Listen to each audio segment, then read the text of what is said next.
I used to tell myself that everyone had at least one friend like Liam. You know the type. Intense but charming. A little off, but in a way that makes stories later. The kid your parents don't fully trust but can't quite explain why. The one who talks you into things you'd never do yourself. I don't believe that anymore. I don't think there's anyone like him. I hope there isn't. I'm writing this because I don't really talk to people anymore. I work from home now. I order groceries online. I pretend the intercom is broken so delivery drivers never come up. I check the peephole so often the edges of it are starting to look worn. If somebody knocks and I'm not expecting them, I freeze.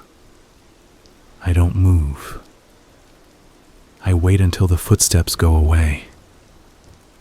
Most of this is because of my old friend, because of his secret, and because of the night I finally saw the truth about what he'd been doing to me for years without me noticing. I'll start at the beginning, or at least the part that matters. Liam and I met in primary school. We were 8. He sat next to me because the teacher wanted quiet boys in the back row, which was already wrong. I wasn't quiet, and Liam seemed quiet the way a switched-off TV is quiet.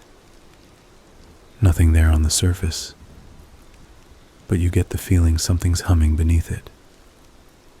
He was the kid who watched people, not just normal watching either.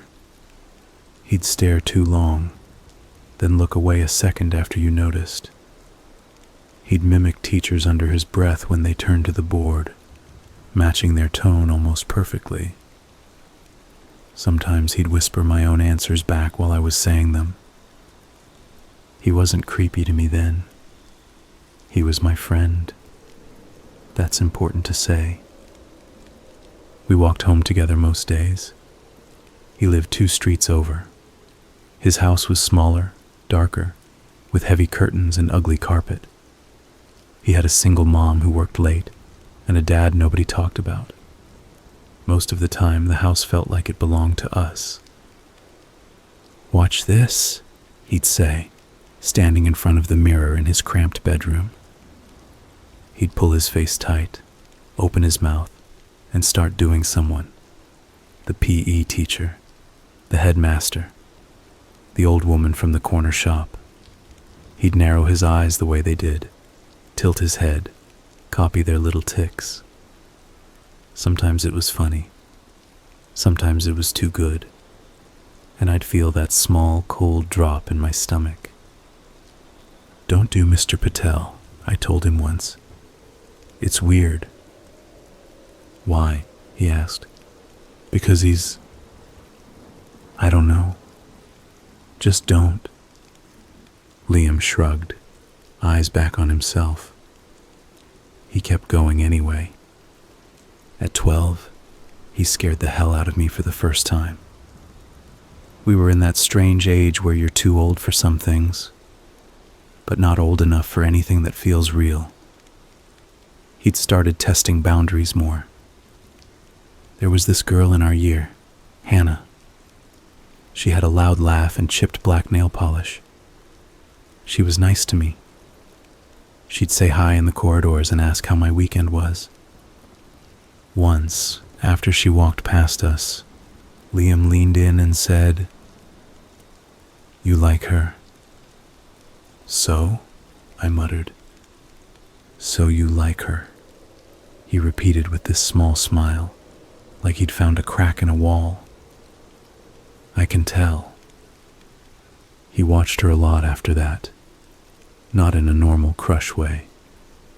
He'd stare at the way she walked, the way she brushed hair behind her ear, how she held her phone.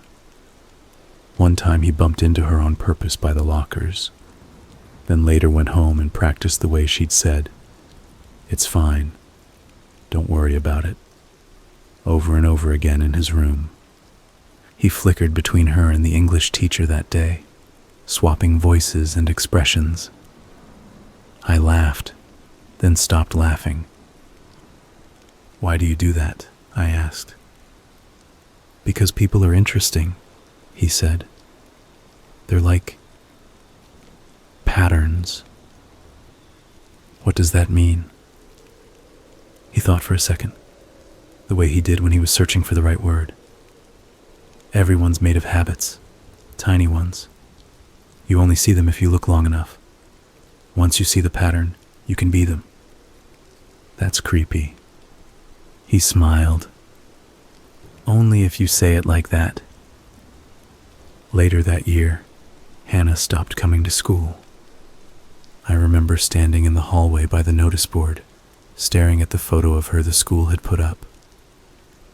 There was some vague sentence about family circumstances and temporary relocation. Kids were whispering. Rumors started. She'd run away. She'd moved abroad. She was pregnant. She was dead. I didn't know what actually happened. Nobody did. Teachers shut down questions with, "It's a private family matter." I remember turning to Liam, expecting one of his usual theories, or at least a joke. He was staring at her picture with this strange, focused look, lips moving slightly, like he was mouthing something. "You okay?" I asked. He blinked, then smiled at me. "Yeah," he said. "I'm just trying to remember how she used to laugh." It was a weird answer, but we were kids, and I didn't understand what my gut was trying to tell me. I pushed it down. We stayed friends through the rest of school, even when our groups changed. I joined a band for a while. He hung out with the strange, quiet kids who spent lunch breaks behind the science block. He never really belonged with them either. He just drifted. We didn't fight. We just thinned out. Less time together. Fewer sleepovers. Fewer evenings in his room with the mirror and his impression tricks. After high school, I went to university in another city. He didn't. He said he'd figure something out. Last thing he told me, standing outside my parents' house while my dad loaded the car, was, "Don't become boring. Don't become a serial killer." I shot back. He laughed, and for a second he looked almost hurt. Then it was gone. We messaged for a few months, then less, then not at all. Life moved on, or I thought it did. Fast forward almost 10 years. I was living on my own in a small flat in the city, working a job I didn't really care about in IT support.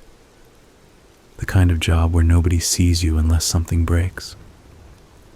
I had some friends, but we weren't close. I'd just come out of a long relationship, the ugly kind that leaves you with too much furniture and too many memories.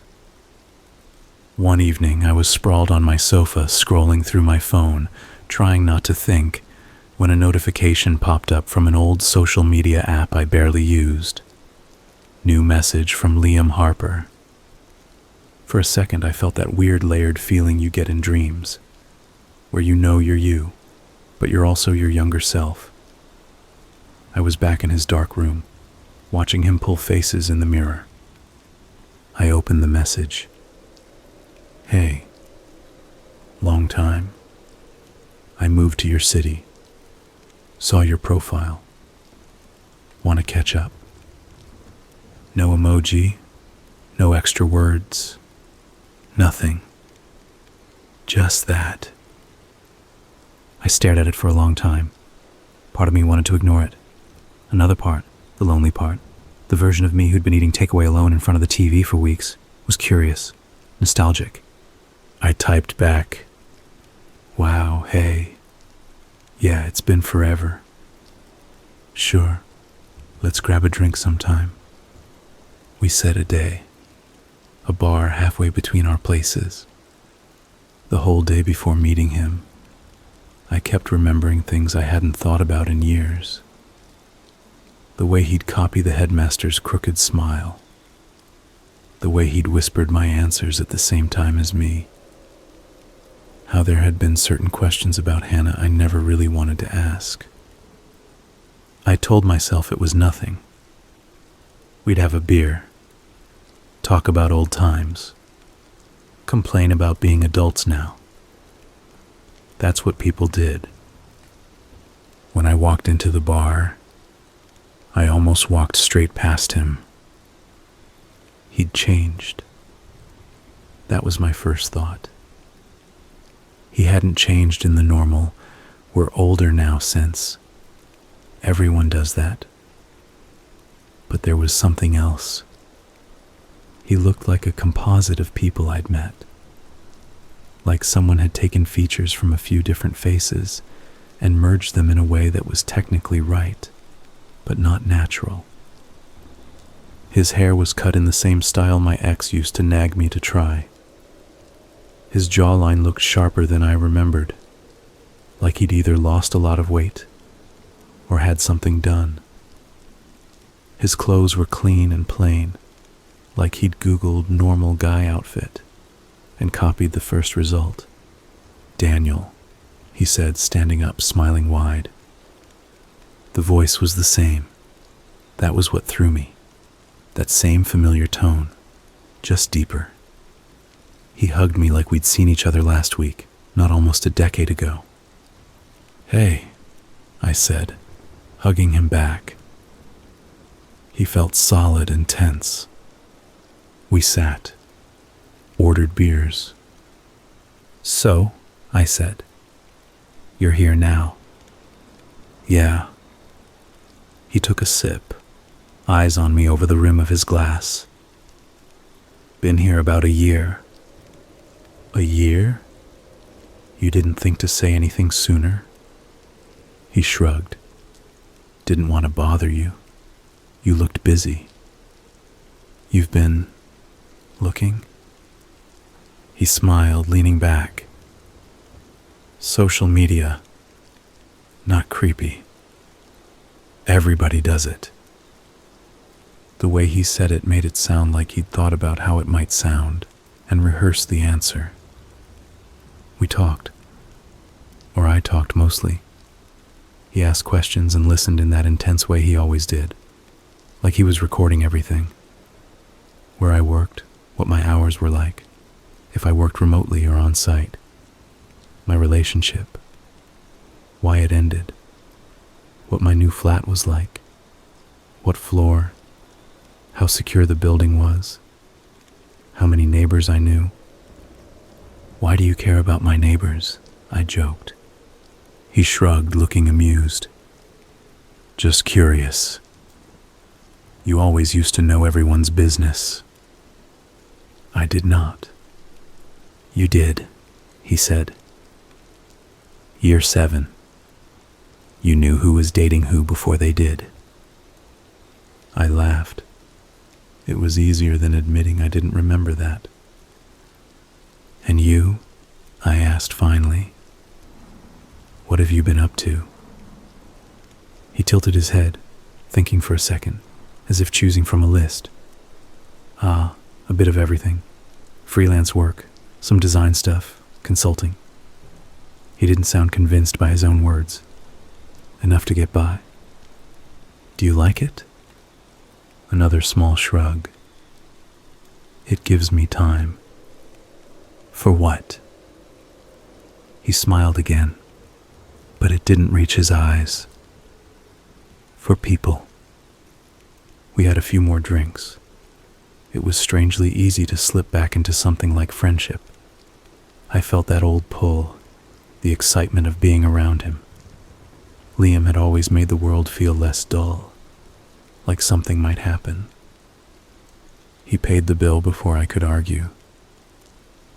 "I owe you for all those crisps you used to buy me after school," he said.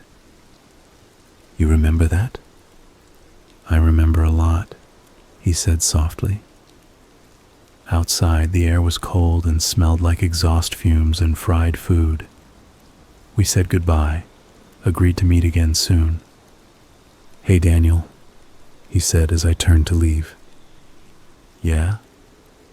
He watched me for a second, expression unreadable. "It's good to see you again.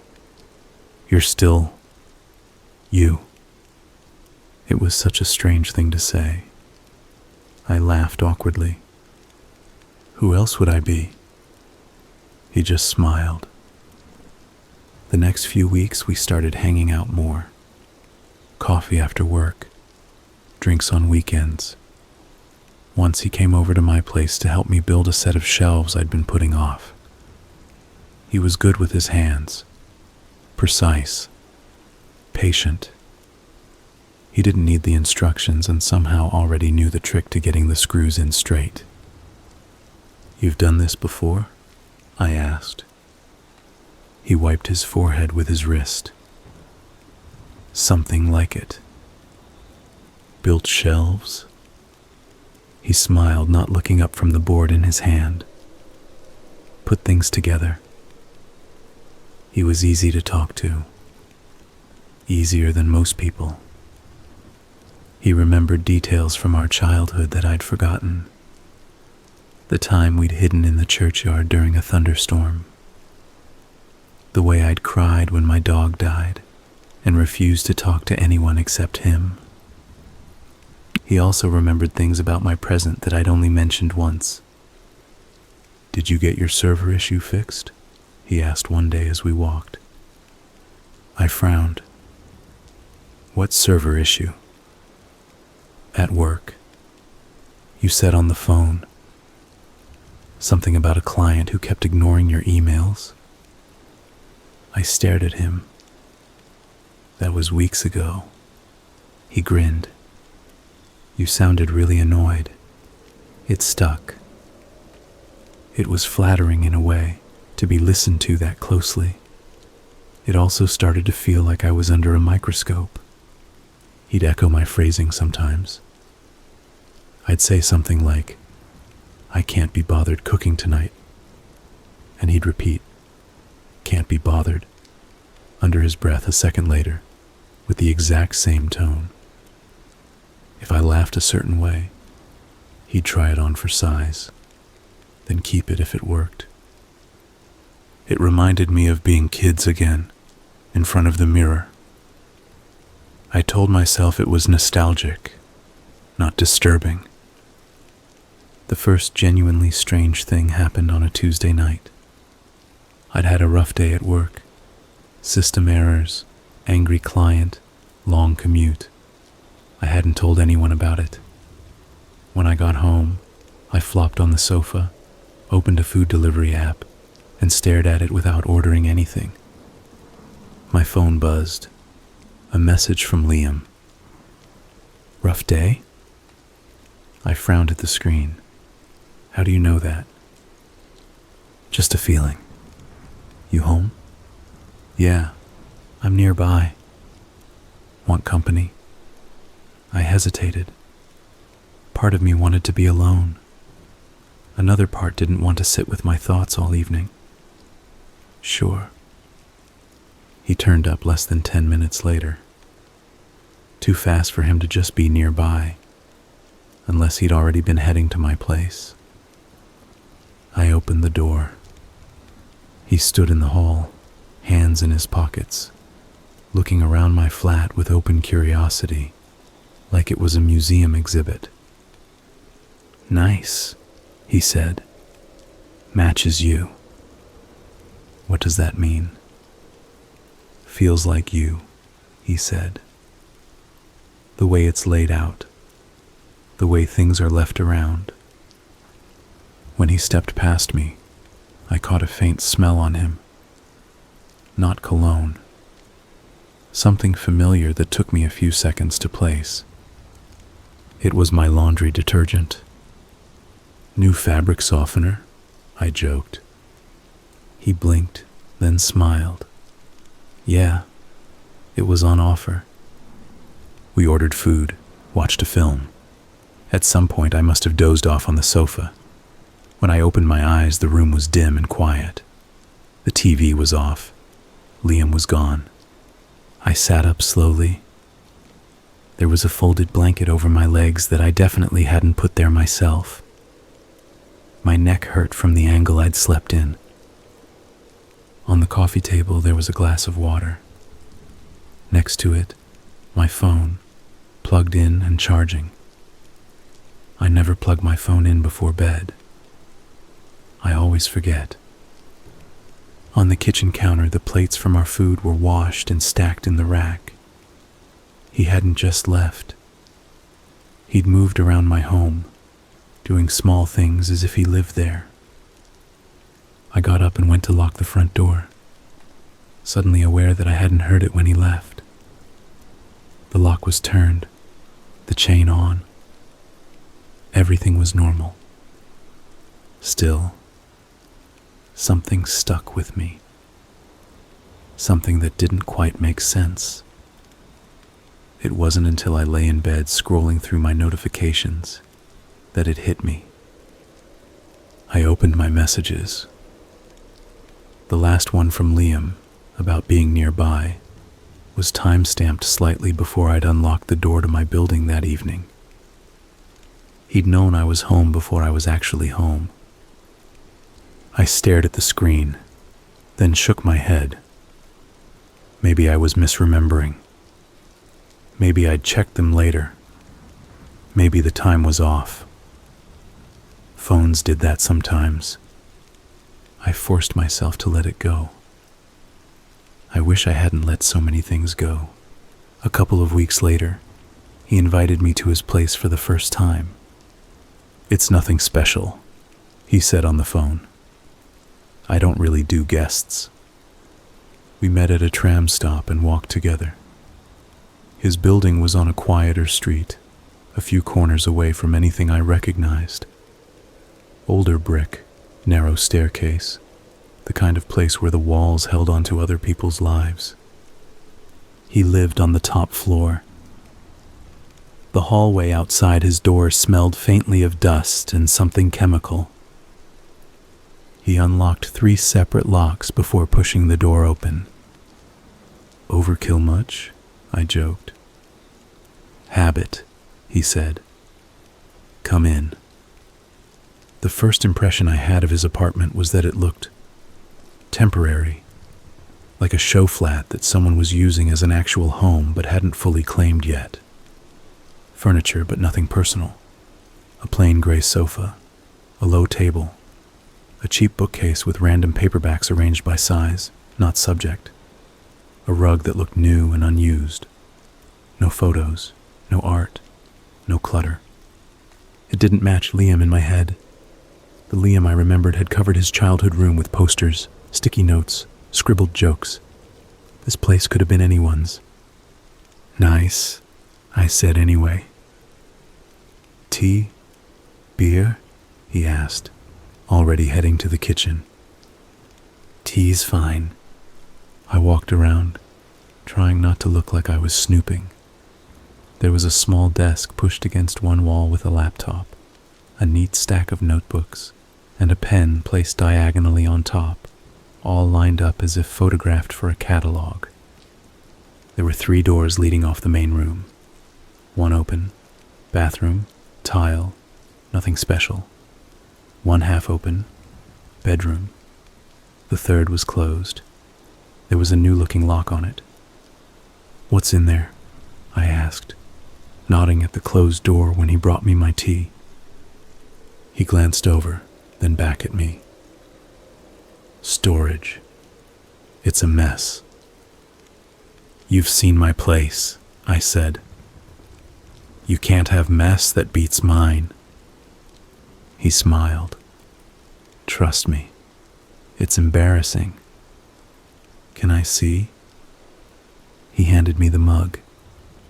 His fingers were warm against mine. "Maybe another time," he said. I told myself it was normal. People have stuff they don't want to show. Old junk, private things, porn, whatever. Just because my brain jumped to locked basement of horrors didn't mean that was fair.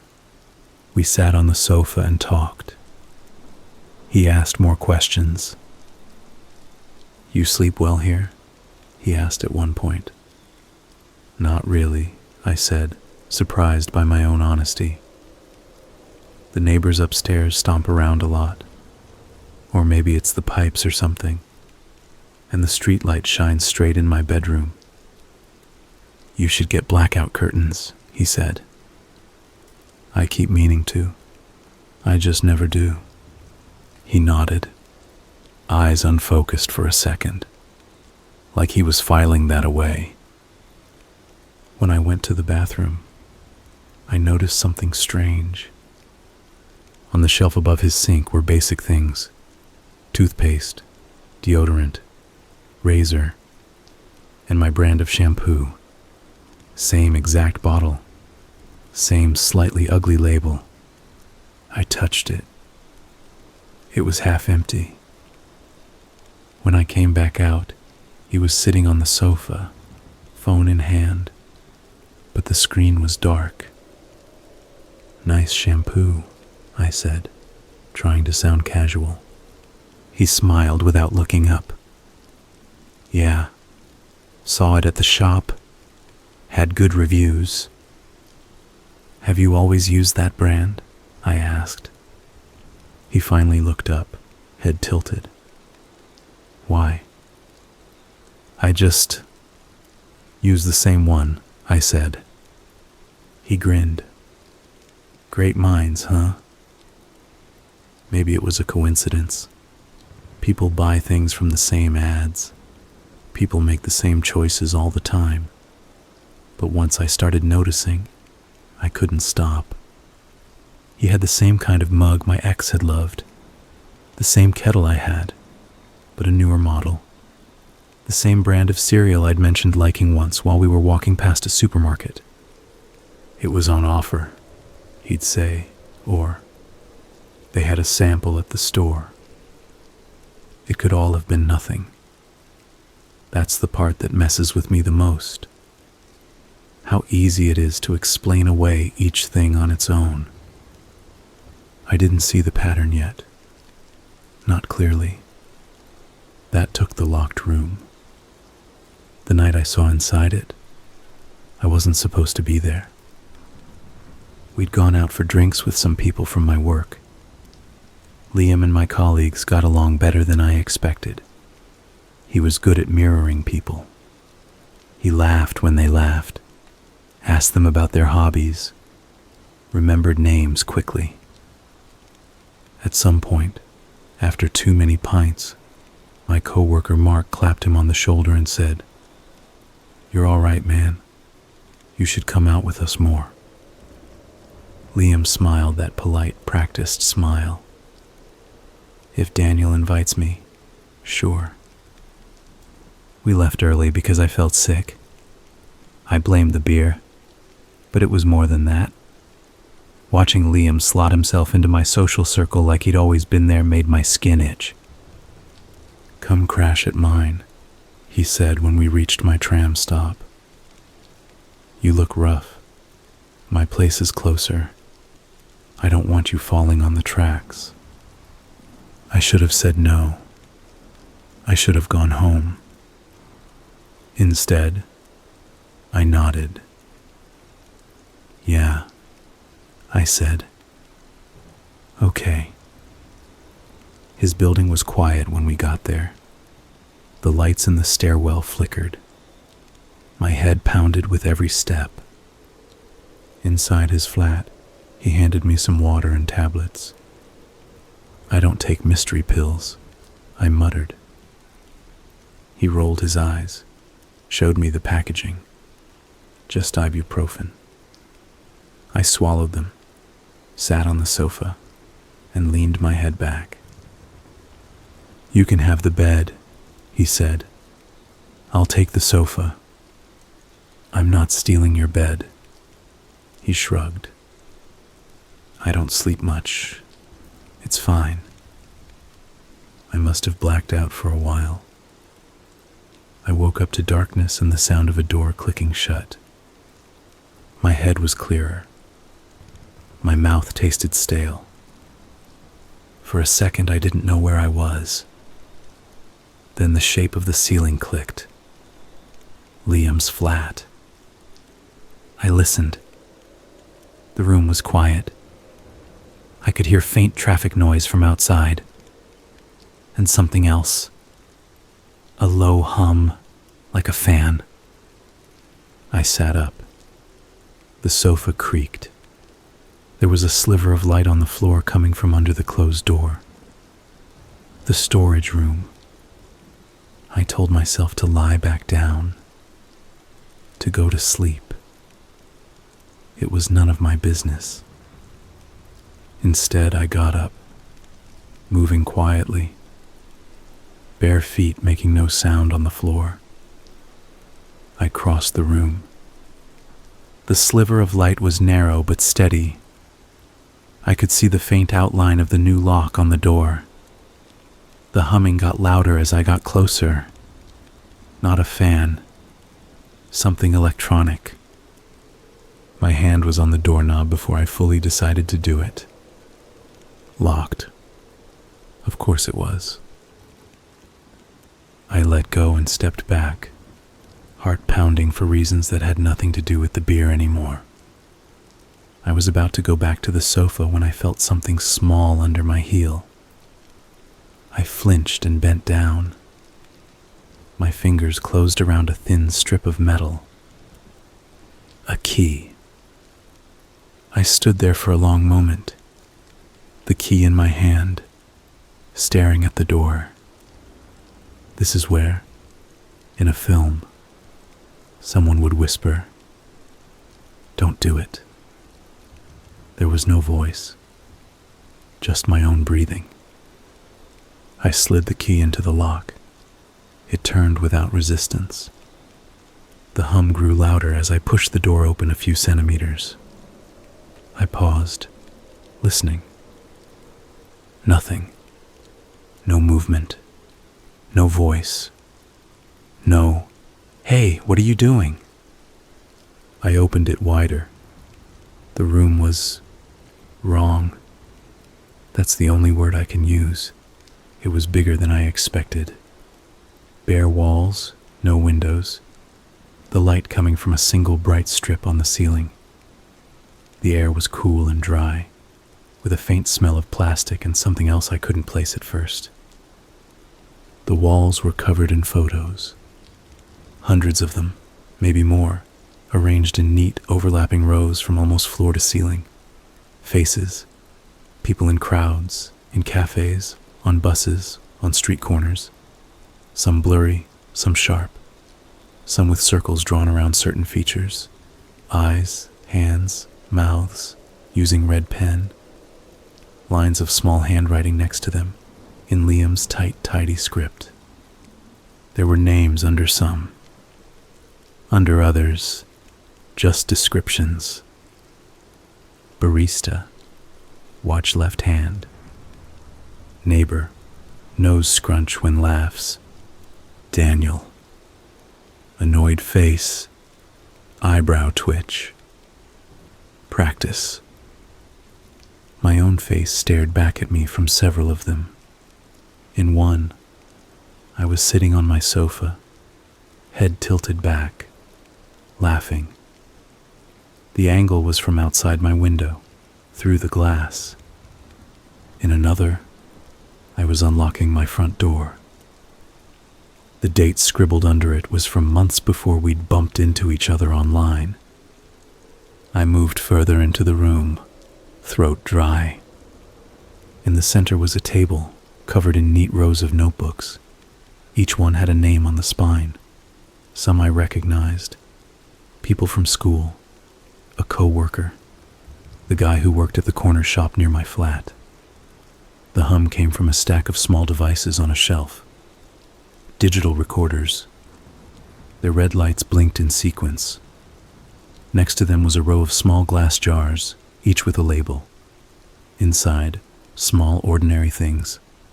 A button, a folded receipt, A piece of string, a scrap of fabric, a lock of hair. I stopped reading the labels when I saw my own name on one of them. The jar was half full of short, dark hairs, the same shade as mine. I swallowed, stomach churning. My eyes were drawn to the far wall. There, standing on a narrow platform like a cheap store mannequin, was something that made my brain jerk sideways. It was a human form, not a real person. A doll, a mannequin, something between those. Smooth, pale material for skin. No hair yet. No eyebrows. The face was unfinished, but I recognized the structure of it. The shape of the jaw. The slope of the nose. The slight asymmetry in the lips. It looked like me. Half done, but undeniably me. Its hands were detailed. Fingernails, knuckles, faint lines where the fingers bent. Someone had spent a lot of time on them. The mannequin was dressed in clothes I owned. My blue hoodie, my old jeans with the frayed hem. The hoodie had a stain near the cuff I definitely remembered spilling curry on months ago. I took a step closer, then another, until I could see the fine marks on the material of the face, where someone had been making tiny adjustments with a tool. There was a portfolio open on a small stand next to it. Sketches, measurements, notes. Smile still not right. Left eye slightly too high. Work on shoulders, not relaxed enough. Practice voice again, softer when tired. My name was at the top of the page. For a moment the room swam in front of me. I had the dizzy, light-headed sensation of being pulled out of my own life an inch at a time. Behind me something creaked. I spun around. Liam stood in the doorway, one hand on the frame, watching me. His face was calm, but his eyes were bright, almost feverish. He looked like he'd expected this. For a second we just stared at each other, the hum of the recorders filling the silence between us. "I lost the key," he said quietly. "Guess you found it." "Liam," I said. My voice came out all wrong. Thin, reedy. "What is this?" He stepped into the room and closed the door behind him with a soft click. "Research," he said. "Projects. You weren't supposed to see it yet." "Yet?" My eyes darted around the walls, the mannequin, the jars. "What do you mean yet?" He walked past me, close enough that I could feel the warmth coming off him. He brushed his fingers along the edge of a photo of some woman I didn't recognize. "You always used to say I was intense," he said. "That I stared too much. Remember?" I didn't answer. "I told you even back then," he continued. "People are patterns, habits, little loops. Nobody realizes how consistent they are. Same words, same expressions, move the same way when they lie, when they're tired, when they're bored." He turned and looked at me, eyes wide, almost excited. "I watch," he said. "I write it down. I practice. And then I can be them better than they are." I stared at him. "That's insane." "Is it?" He tilted his head. "You know how actors study roles? Method, all that? I'm like that. Just deeper. This is not acting. I said, voice shaking.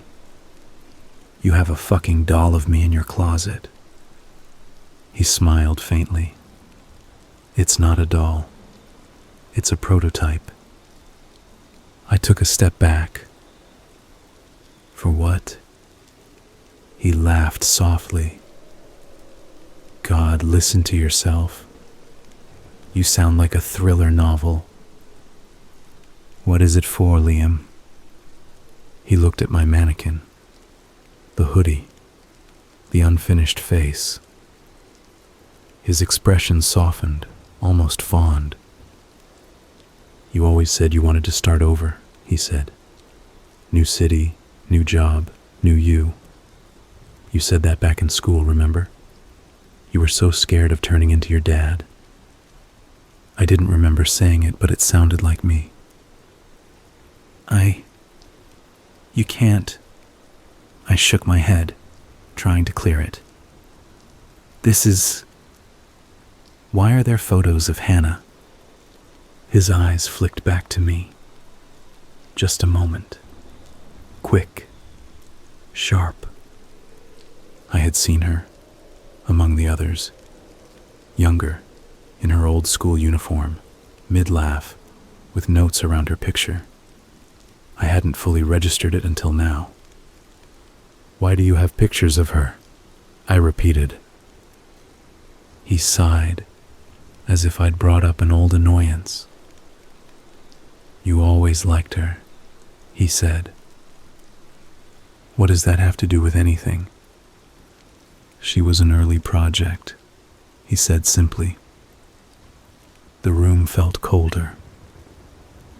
What happened to her? I asked. The question tasted like metal in my mouth.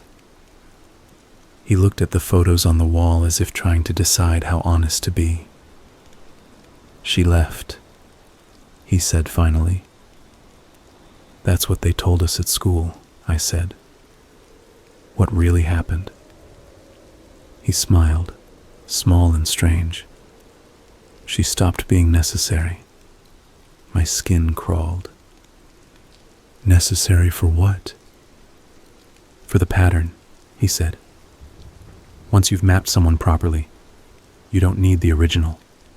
You know everything they're going to do before they do it. You know their habits, their fears, their tells. You can run them in your head like a program. He tapped his temple lightly. It's like having them here, he said. All the time. No surprises. The physical part is just redundancy. You're talking about people like their software. I snapped, my voice a little louder than I meant. You're talking about her like that. He shrugged. It's simpler that way. Emotions complicate things. I noticed, not for the first time, that he never said I feel anything. He'd say it's interesting, or it's simple, or it bothers most people. Not it bothers me. You're sick, I said. He looked faintly amused. That's such a lazy word. You've been, what, following me? Taking pictures through my window? Stealing my hair? I gestured at the jar with my name. For how long? Before I messaged you, he said calmly. I told you. I moved here a year ago. I felt like throwing up. Why? You said it yourself, he said. I'm your old friend. You trust me. I don't, I snapped. Not now. He smiled. You do more than you think. You let me in. You fell asleep on your sofa with the door unlocked. You locked it when you left, I said. Of course, he said. Wouldn't want anyone else getting in. I took another step back, my shoulder hitting the wall. A dozen faces stared at me from photos. Some I knew. Some I didn't. All of them had notes. "I'm going to the police," I said. "You know that, right?" He looked at me for a long moment, head slightly tilted, like he was watching an animal on the road, trying to decide if it would bolt. "What would you tell them?" he asked. "That my old friend has a room full of photos of people, that he's been stalking me, that he has a... whatever that is." I pointed at the mannequin, voice shaking. "Of me. That he admitted..." "Admitted what?" he asked, still calm. "That he did something to Hannah." He smiled slightly. "I didn't say that. You heard what you wanted to hear." "You're recording this," I said suddenly, realizing where the hum was coming from. I looked at the recorders, little red lights blinking. "Aren't you?" He didn't answer, which was answer enough. "They're going to love that," he said quietly. "Drunk guy breaks into friend's storage room and starts ranting about mannequins. Very stable." "I'm not drunk," I said, even though my head still ached from the earlier beer. He took a step toward me. I flinched. He stopped a few feet away, hands by his sides. "I'm not your enemy," he said. "You're important to me." "Important," I repeated. "As what? A fucking template?" His jaw twitched, the first crack in his calm expression. "You always wanted to matter," he said. "You still do. You hate your job. You hate your life. You hate that nobody really knows you. I know you. I've watched you more closely than anyone else ever has. You could take that as a compliment." "You think this is a compliment?" He held my gaze. "I chose you," he said. I felt something in my chest go very, very cold. "I'm leaving," I said. "Get out of my way." For a second I thought he'd block the door. He had the height, the build. The distance between us was small enough that if he grabbed me, I wasn't sure I could break free. Instead, he took a single step back. "Okay," he said. "If you go now, I won't stop you." That scared me more than if he'd tried to keep me there. The ease of it, the confidence. "You won't stop me," I repeated. "Not tonight," he said. I moved past him, keeping my eyes on him the whole time, then out into the main room. I grabbed my shoes with shaking hands, shoved them on without tying them properly. He followed, but he didn't reach for me. He just watched. At the door, I fumbled with the locks. "Daniel," he said softly. I hesitated despite myself. I hated that my body did that it still responded to my name in his voice. "Don't make this into something it isn't," he said. "You snooped. You found my work. That's all. You're overreacting because you're tired and drunk and you like to dramatize things in your head." "I know what I saw," I said. His face smoothed out again. That blank, almost friendly look he showed other people. "Think about it," he said. "Sleep. If you still feel this way tomorrow, call whoever you want." I opened the door and walked out without answering. I didn't run. I wanted to. But some old instinct from the schoolyard told me not to show weakness in front of him. I walked down the stairs, out onto the street, heart hammering at the thought that he might be behind me. He wasn't. When I glanced back up at his building from the street, I saw his silhouette at the window, just for a moment, before the light in his flat went out. I didn't sleep that night. I sat on my bed, fully dressed, staring at my phone. I could call the police, I told myself. Right now. Report him. Tell them everything. What was everything, though? A private room full of photos of people taken without consent. A mannequin that looked like me. My name on a jar of hair. Creepy notes about habits. All disturbing. All wrong. But not illegal in any clear way. At least not that I knew of. He hadn't threatened me. He hadn't laid a hand on me. Everything else was circumstantial. And there was the other part. The part that felt like acid in my throat. The fact that I had broken into his locked room. The recording devices. My slurred voice. My accusations. My swearing. Him, calm and measured. It would be my word against his. My phone vibrated in my hand. A new message. From an unknown number. You okay? I stared at the text, then typed back, hands shaking. Who is this? It's Liam. New number. Mine died. You left in a hurry. I didn't answer. A few seconds later, I'm sorry if I freaked you out. I forget not everyone sees the world like I do. Get some sleep, yeah? I turned off my phone, then turned it back on because the silence felt worse. I didn't go to work the next day. I told them I was sick. Instead, I sat with my laptop at the kitchen table and typed Hannah's full name into the search bar.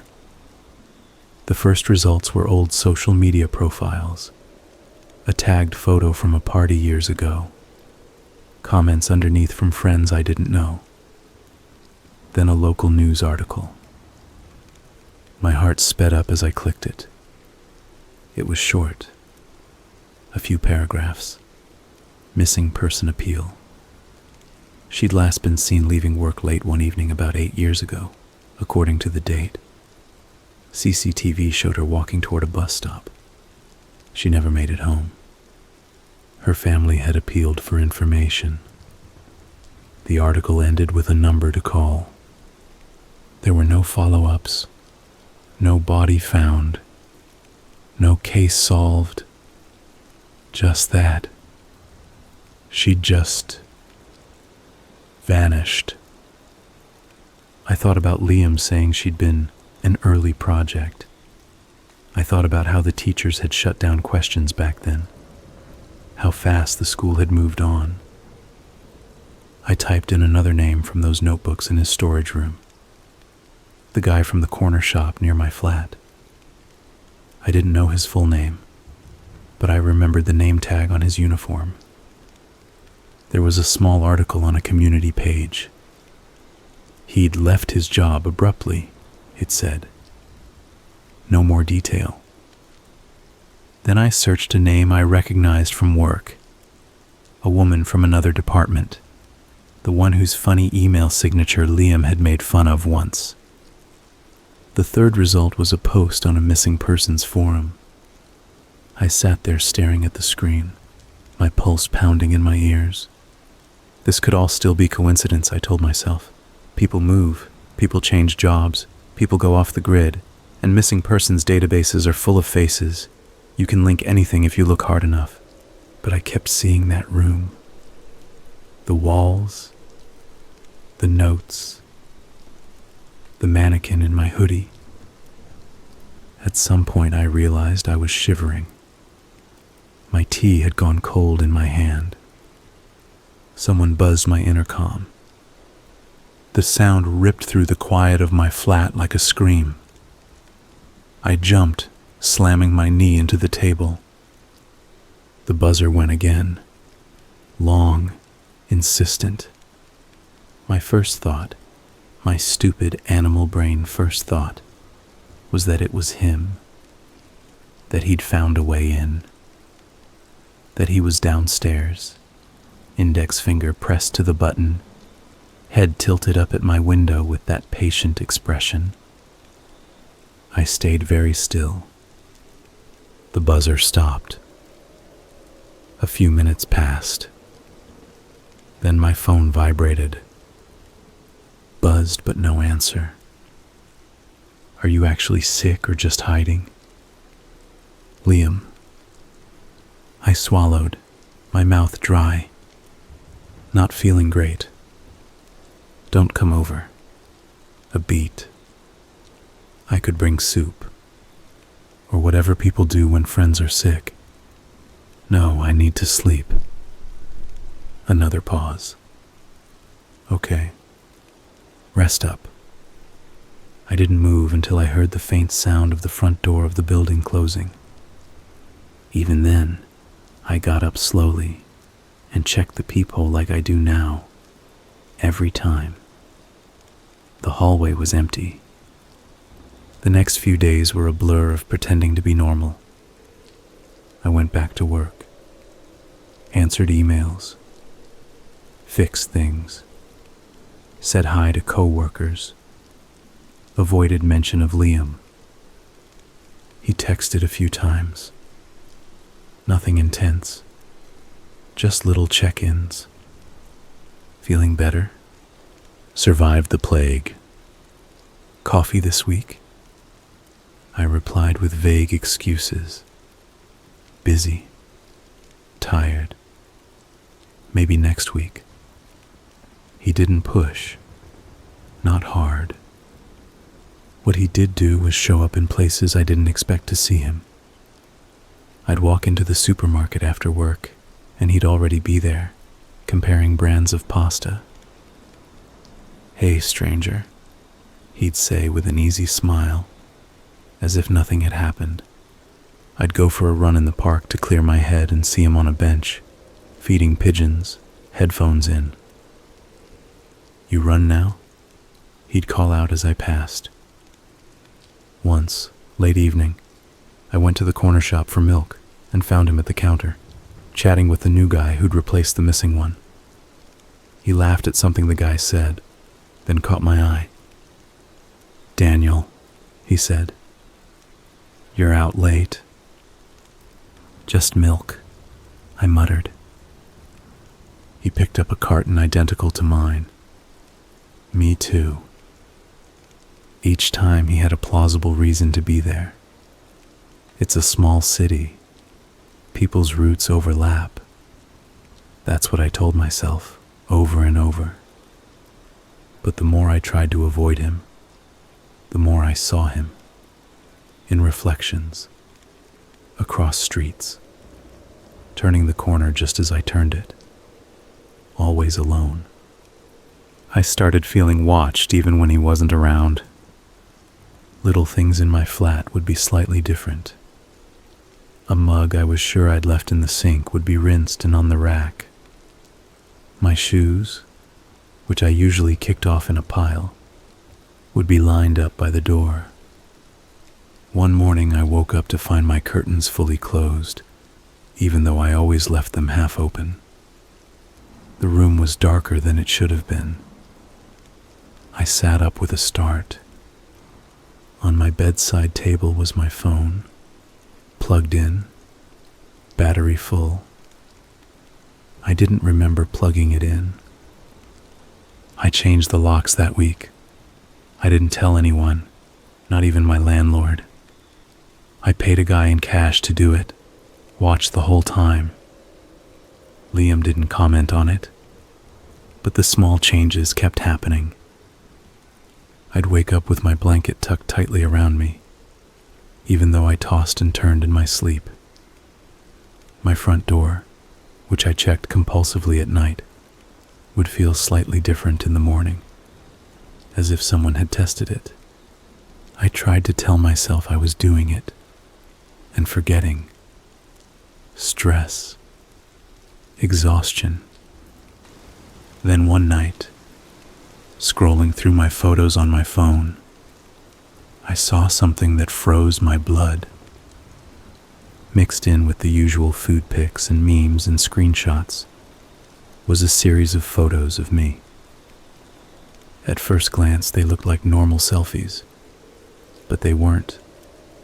The angles were wrong, too low, too far away. The lighting was dim, grainy. In one, I was asleep on my sofa, mouth slightly open, hand curled near my chest. The TV flickered in the background. In another, I was at my desk, shoulders hunched, staring at my laptop with a blank expression I didn't recognize on my own face. The last one was of me brushing my teeth in the bathroom, shot from the doorway.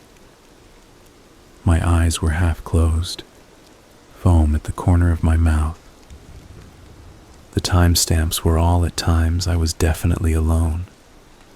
Middle of the night, early morning, when I knew I hadn't asked anyone over. They weren't screenshots from my security cam, because I didn't have one. I checked the details. They were taken on a phone with the same model as mine, the same camera specs. I didn't take those photos. My hand shook as I scrolled through them again and again. A new message popped up at the top of the screen, making me flinch so hard I almost dropped the phone. "You up?" "Liam." I stared at his name, then typed before I could overthink it. "Have you been in my flat?" A long pause.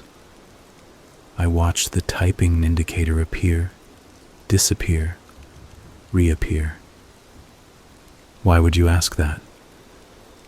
I took a screenshot of one of the photos and sent it. 3 dots. Gone. 3 dots.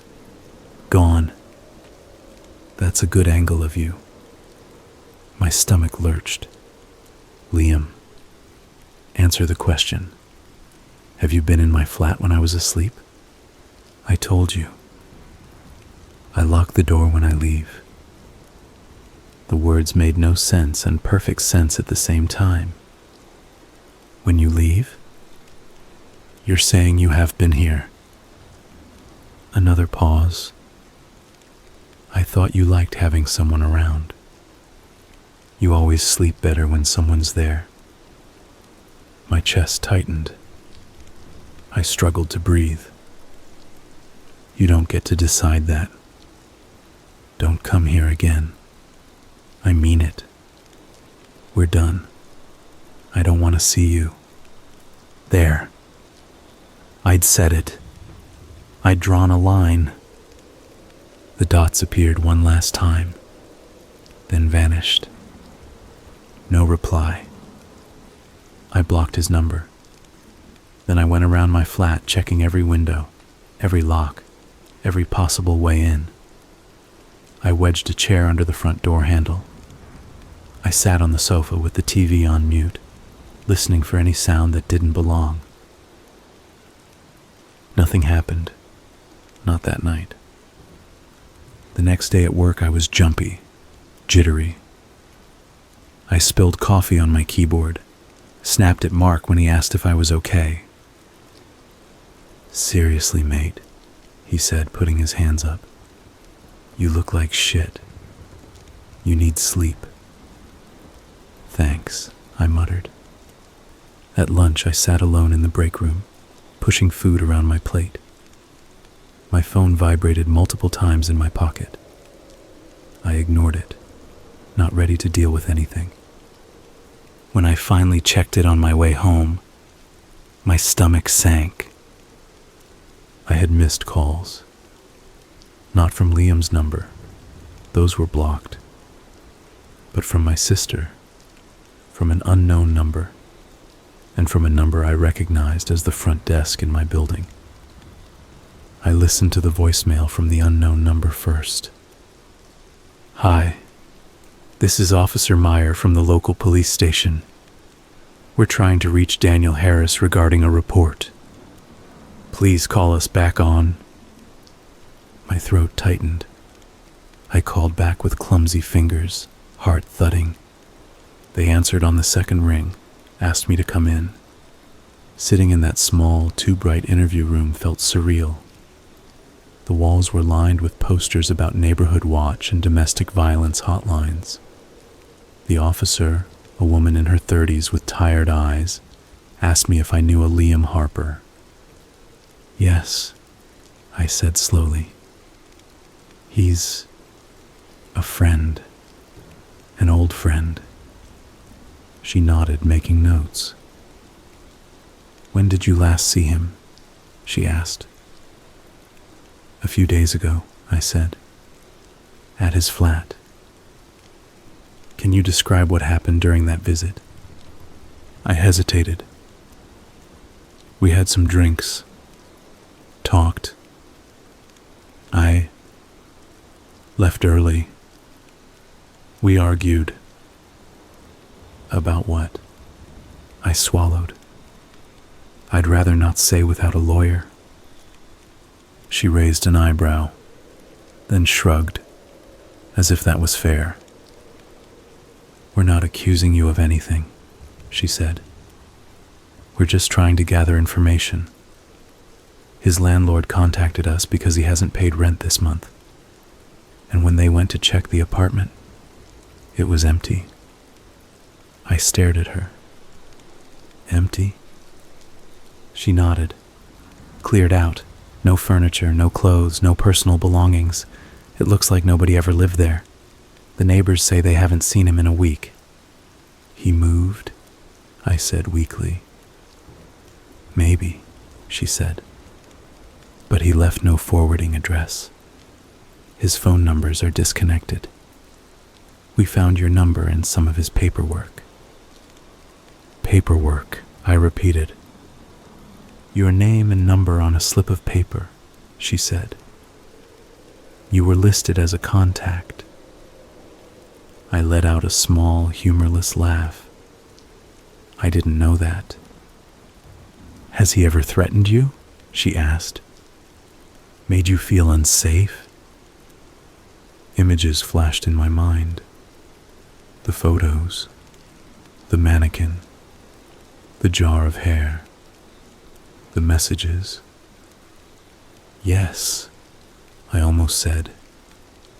Instead, I heard myself say, we had a fight, that's all. He's weird, but I didn't think he was dangerous. The officer watched me for a second, pen hovering over the paper. If you remember anything, she said, or if he contacts you, you need to tell us. Do you know anything about his past? I asked. Like school, old missing person cases? She frowned. What do you mean? There was a girl we went to school with, I said. Hannah. She went missing years ago. We don't have anything tying him to any other cases at the moment, she said, voice turning neutral. Right now, we're just trying to find him. What if he doesn't want to be found? I asked. She gave me that look people give when they think you're being dramatic. People don't usually vanish for no reason, she said. You're wrong, I thought, but I didn't say it. I left the station feeling worse. Not only was Liam gone, he'd erased himself, just like he'd erased his flat. No trace, no proof, just my memories, which already felt unreliable. I half expected him to be waiting outside my building when I got home. He wasn't. The street was ordinary. Cars, people. A dog pulling its owner along the pavement. For a few days, nothing happened. I went to work, came home, checked the locks, didn't sleep much. No messages, no photos, no chance meetings at the corner shop. The absence of him felt wrong in its own way, like a sound cutting out in the middle of a song. I started to hope, stupidly, that maybe he'd really just moved on, that I'd never see him again, that all of it, the room, the mannequin, the notes, would fade in my head like a bad dream. Then the first envelope arrived. It was waiting on my doormat when I opened the door one evening. Plain brown, no stamp, no return address. Just my name, written in neat block letters. My heart sank even before I picked it up. Inside was a USB drive and a single folded piece of paper. My name was written at the top of the paper. Underneath, a list. Wakes between 2 and 3 times per night. Checks door every time. Doesn't drink enough water. Still hums that same stupid song brushing teeth.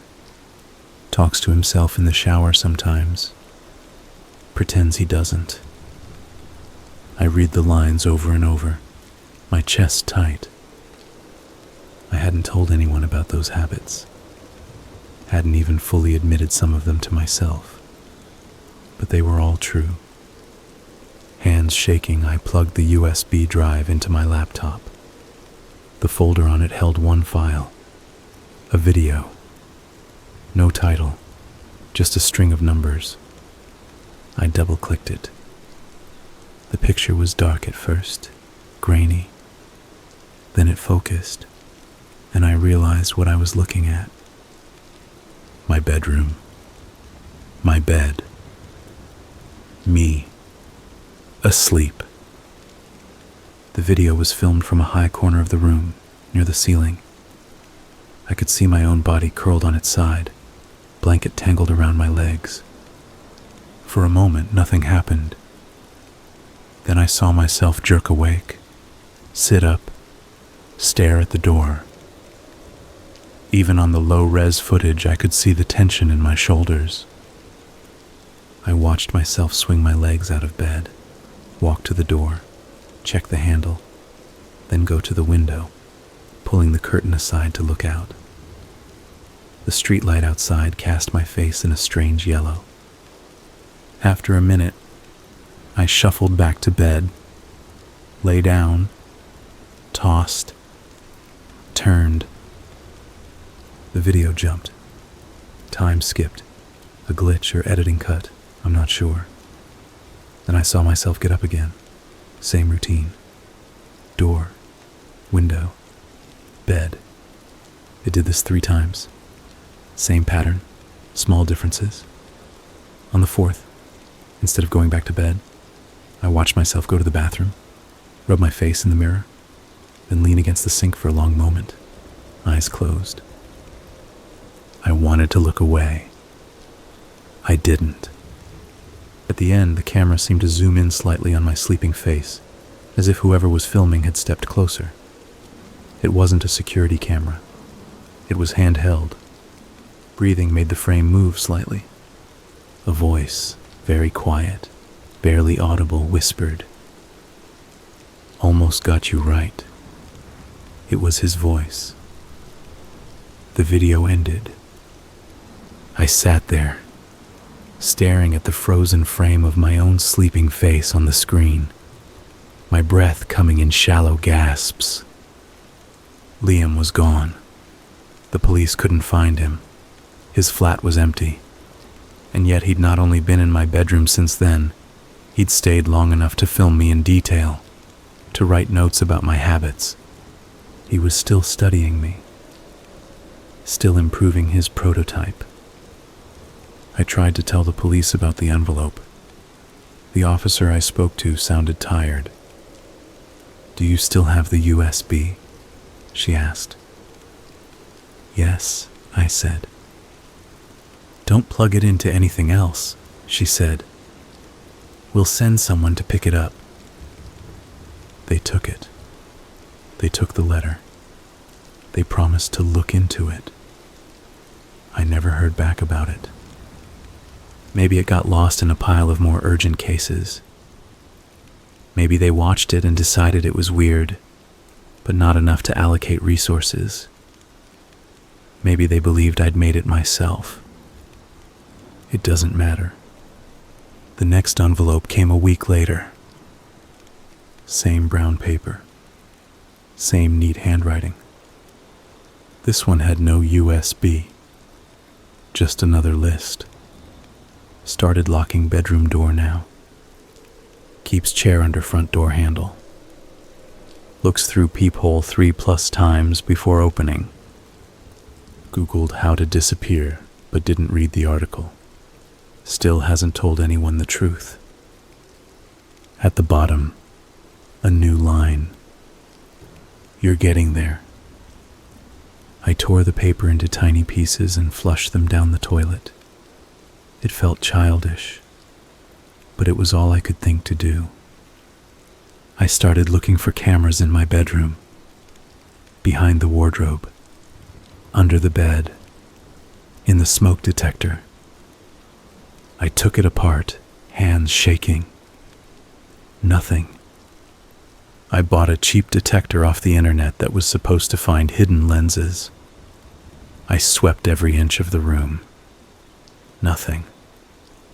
If there were cameras, he was good enough to hide them somewhere I couldn't think of. Or he wasn't using cameras at all. Maybe he was just there when I was too asleep to wake up. The thought made my skin crawl. I tried to move. I told my landlord I needed to break my lease.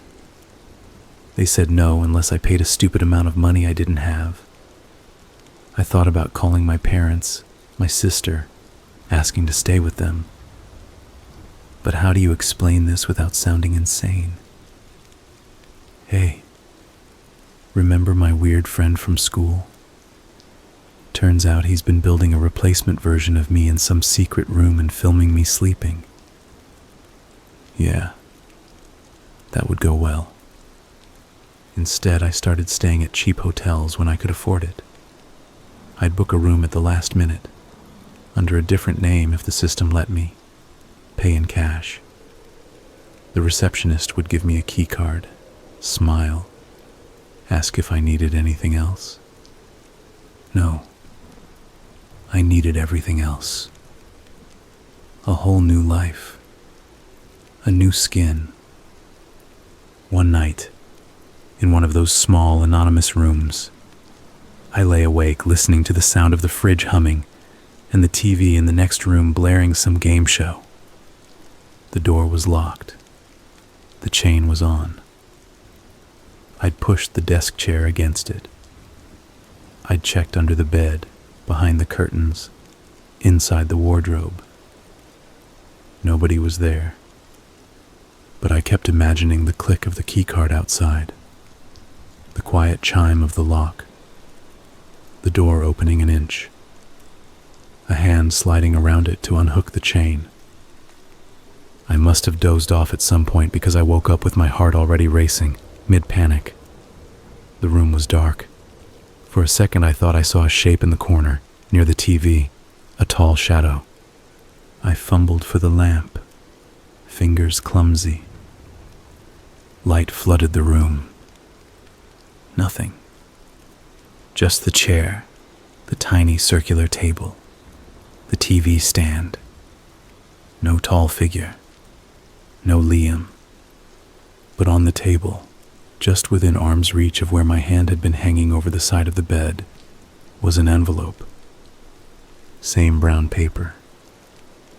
I hadn't seen it there when I went to sleep. I would have. The table had been empty except for the TV remote. My throat closed up. I stared at the envelope for what felt like hours.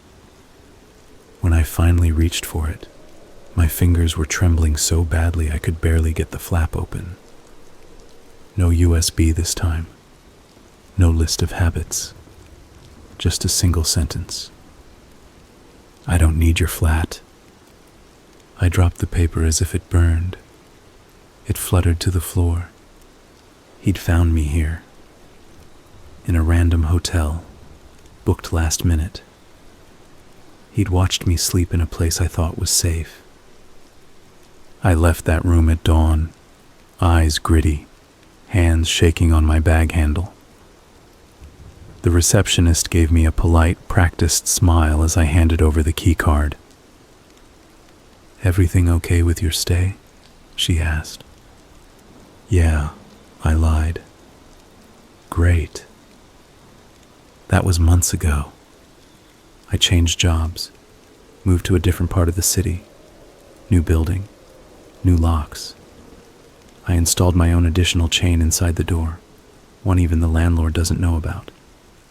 I bought blackout curtains, not because of the street light this time, but because I don't want anyone seeing in. I check behind them twice before bed. I don't use my real name for anything public anymore. I deleted most of my social media. I keep my phone in another room when I sleep, turned off.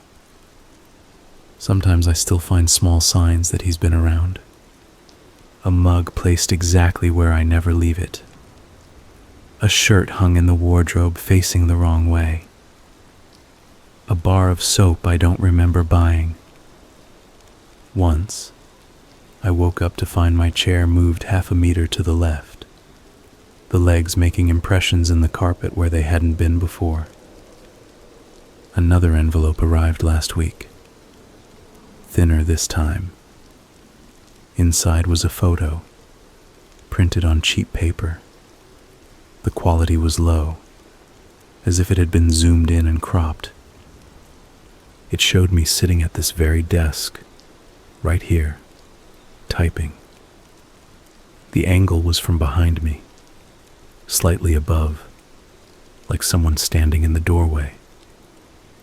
On the screen in front of me, I could see this very document, this story. The words blurred, but my own name clear at the top. On the back of the photo, in that same neat handwriting, was a single line. "You're still you." When I read that, something in me cracked. Because that's what scares me most, underneath all of it. Not the mannequins, not the jars, not even the videos of me sleeping. It's the idea that somewhere out there, he's still working, still refining, still practicing my voice, my expressions, my habits, getting closer to perfect. That one day, maybe soon, someone will talk to me on the street, or at a shop, or at work, and not realize it isn't me at all. That I'll become the redundant version, the original he doesn't need anymore. I keep thinking about what he said in that room. Once you've mapped someone properly, you don't need the original. I don't know what happens to the originals. I don't want to know. I have my guesses, and they're not comforting. I sleep with a knife under my pillow now. I know how pathetic that sounds, like it would make any difference if he decided he was done studying and ready to, whatever comes next. I know some part of him cares, in his own twisted way. Or maybe that's just what I tell myself, to make it easier to breathe. Sometimes I replay our last proper conversation in my head, the way he looked at me when I called him sick, the small hurt flicker in his eyes before the mask came back down. "You always wanted to matter," he said. I didn't want to matter to him. Not like this. If you're reading this, it means I haven't managed to disappear completely. It means I'm still here, in this thin, frightened version of a life, checking locks and looking over my shoulder. If you ever meet someone who knows too much about you too fast, who copies your words back to you a second too late, who keeps showing up where you are by coincidence, pay attention. If you ever feel like you're being watched, really watched, not in a paranoid way, but in a cataloging way, as if someone is taking notes on your habits, your expressions, the way you hold your fork, the way you say hello. Don't brush it off. And if you ever find a room full of faces with your own staring back from the wall, get out. Run. Don't confront them. Don't argue. Don't ask for explanations. I made that mistake. Now every time I hear a footstep in the hallway outside my door, I hold my breath and listen for the sound of a key turning in the lock in a way I recognize. His way. Because here's the part I didn't tell the police. The part I didn't want to admit even to myself. That night in his storage room, when I turned from the mannequin to look at him, I saw something that still keeps me awake. In the harsh ceiling light, in the stark white brightness, I noticed faint lines around his jaw, tiny, almost invisible scars near his ears, a slightly different tone of skin along the edge of his hairline, as if something had been altered, adjusted, fitted. I don't think he started with me. I think he's been doing this for a long time. I think somewhere out there are people walking around right now who look and sound and act exactly like someone you used to know, but aren't them anymore. And I think my old friend is still out there, practicing my smile in somebody's mirror, getting ready. He told me once, when we were kids, standing in front of his bedroom mirror, "Everyone's made of habits," he said. "Once you see the pattern, you can be them." Back then, it sounded like a party trick. Now, sitting alone in my dark flat, the knife under my pillow, the latest envelope burning a hole in my bin, it sounds like a promise he's still keeping.